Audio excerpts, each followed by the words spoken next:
नमस्कार दोस्तों, जय माता दी। आदि पर महाभारत की कथा में आप सबका स्वागत है। तो आज की कथा में हम जानेंगे सर्पों के जन्म की कथा। तो चलिए वीडियो शुरू करते हैं।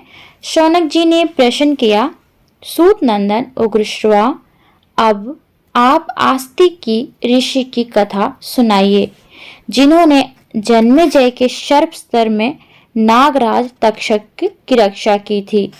तुम्हारे मुंह की कथा मिठास से भरी है और सुंदर होती है।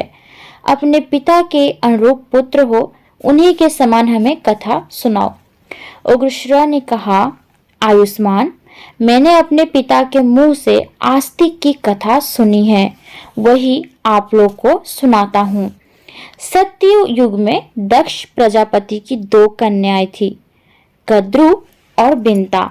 उनका विवाह कश्यप ऋषि से हुआ था। कश्यप अपनी धर्म पत्नियों से प्रसन्न होकर बोले, तुम्हारी जो इच्छा हो वह वर मांग लो। कद्रु ने कहा, 1000 समान तेजस्वी नाग मेरे पुत्र हों।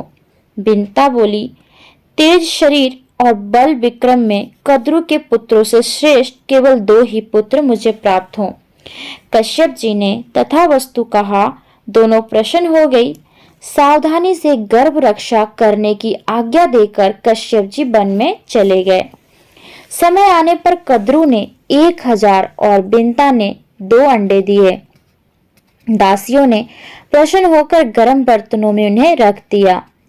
500 वर्ष पूरे होने पर कद्रु के तो 1000 पुत्र निकल आए, परंतु बिंता के 2 बच्चे नहीं निकले। बिंता ने अपने हाथों से एक अंडा फोड़ डाला। उस अंडे का शिशु आधे शरीर से तो पुष्ट हो गया था, परंतु उसका नीचे का भाग आधा शरीर अभी कच्चा था।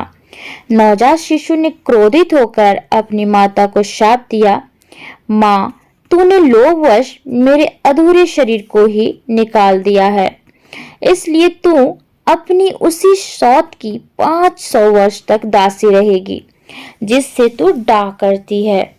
यदि मेरी तरह तूने दूसरे अंडे को फोड़ डाला, उस दूसरे अंडे को फोड़कर उसके बालक को अंगहीन या विक्रांत ना किया, तो वही तुझे इस शाप से मुक्त करेगा। यदि तेरी ऐसी इच्छा है कि तेरा दूसरा पुत्र बलवान हो, तो धैर्य के साथ 500 वर्ष तक और प्रतीक्षा कर। इस प्रकार शाप देकर वह बालक आकाश में उड़ गया और सूर्य का सारथी बना। प्रातःकालीन लालिमा उसी की झलक है। उस बालक का नाम अरुण हुआ। एक बार कद्रु और बिंता दोनों बहनें एक साथ ही घूम रही थी कि उन्हें पास ही ऊंचे श्रवा नामक घोड़ा दिखाई दिया। यह अश्वरतन अमृत मंथन के समय उत्पन्न हुआ था और समस्त अश्वों में श्रेष्ठ, बलवान, विजयी, सुंदर, अजर, दिव्य एवं सब शुभ लक्षणों से युक्त था। उसे देखकर वे दोनों आपस में उसका वर्णन करने लगी।